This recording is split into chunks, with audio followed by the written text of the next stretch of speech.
A stunning development in the war on terror. Senators Dianne Feinstein and Chuck Schumer, stalwart Democrats, have told President Obama he must move the al-Qaeda trial out of New York City.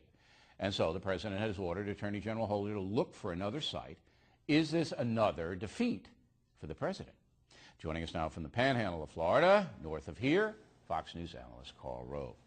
So, I mean, when I saw that Dianne Feinstein, who is the chair of the Senate Intelligence Committee, and Chuck Schumer, obviously the senator from New York, both double-team Barack Obama, I said, you know, this is really extraordinary, is it not?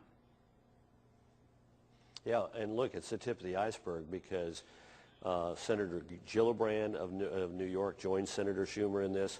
The Republicans in the House and Senate have been mounting an effort and found a lot of receptivity on the Democrat side to refusing to fund the trials in New York. Originally, the price tag was going to be $200 million, then it was $500 million. Now some are suggesting that the ultimate cost of this package, all of what the administration would want, could be as much as $1 billion. So yeah, pretty extraordinary rebuke to the administration, and frankly, both Senator Feinstein and Schumer saved the administration from an embarrassing defeat on the floor of the House or Senate if they tried to move forward with a funding measure. All right. Now, do you see this as a major situation for the American public? Unfortunately, not unfortunately, I shouldn't say that because I don't want it to sound partisan, but this story hasn't gotten the coverage that it should get. I think this is a big story. It's a big political story, and it's a big national security story. It's two big stories involved. Well, it's big. Yeah, it's a bigger national security story, but let's be honest about it. This doesn't change the underlying problems with the idea of bringing the 9/11 defendants and trying them in criminal court inside the United States. We're going to have a huge expense no matter whether it's in Lower Manhattan or someplace else. Right, and it's an unnecessary expense because the Supreme Court has ruled. We could do it. Right, Congress passed a law that says the military can handle it. But here's my question. Is this going to damage President Obama further, or is it enough to say, well, you know, we'll find another place? No, look, the longer this goes on, the more the American people say, why are we doing this? This is unnecessary, it's dangerous, it's expensive, and gives the terrorists what they want, which is a big, gigantic public platform to attack the United States of America. And no, the longer it goes on, the worse it is for the country and the worse it is for the administration. All right, but I do think that the media is consciously underreporting this story tonight. I don't think you'll see it on many other broadcasts. Now, President Obama out today trying to convince Republicans to cooperate with him, and that was one of his themes in the State of the Union address, that the Republicans are the party of no. Here's what Mr. Obama said today.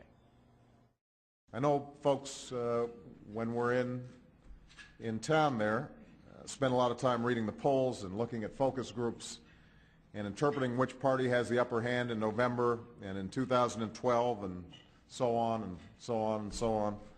That's their obsession. And I'm not a pundit. I'm just a president, so take it for what it's worth. But I don't believe that the American people want us to focus on our job security. They want us to focus on their job security. All right, so my question is, do you believe the Republican Party is going to cooperate with the president? Or, as we said after the State of the Union, they're going to just give him a hard time and hope that in November they regain the House? Yeah, look, let's be honest. That was ridiculous what the president said. Even today, his own chief lieutenant, David Axelrod, said the purpose of the president going to the Republican conference in Baltimore was to put the Republicans to the test, to make them, quote, put up or shut up, that it was an attempt to sort of depict the Republicans obstructionists for the November election.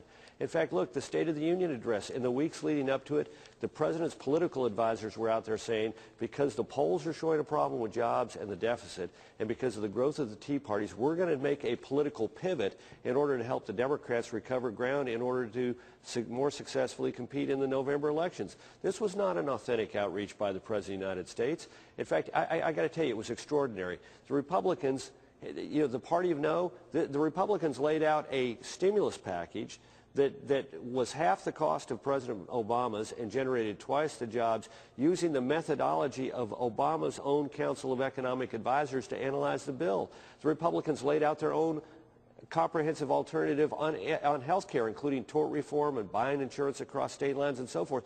And yet the president dismissed all of those by saying you haven't offered any ideas. Okay, but that's politics. There's all politics. You know as well as I do. That's right, and it shouldn't be the president. And the president shouldn't be playing politics. He should. But here's what saying you're red state or we're blue state. He ought to be saying what he said during the campaign, which is let's sit down together and work out an answer. But look, that's never going to happen, and you know it better than anybody yes, on the face of the earth. Yes, it does. Wait. Yes, when you were the top guy in a Bush administration, you know that there were a number of Democrats that wouldn't have supported George W. Bush, whatever he did.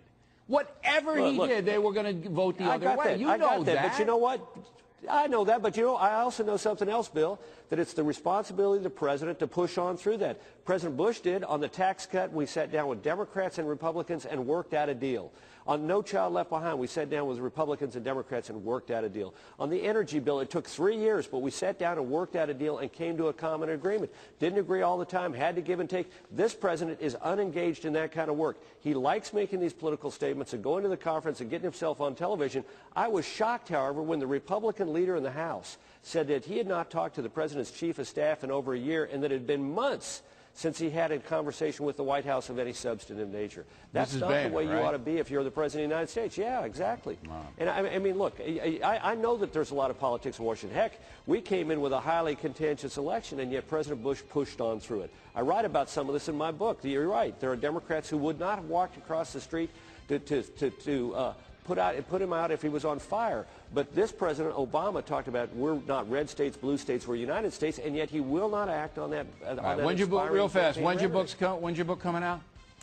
March 9th. March 9th. All right, Mr. Rove, thanks very much. We appreciate it.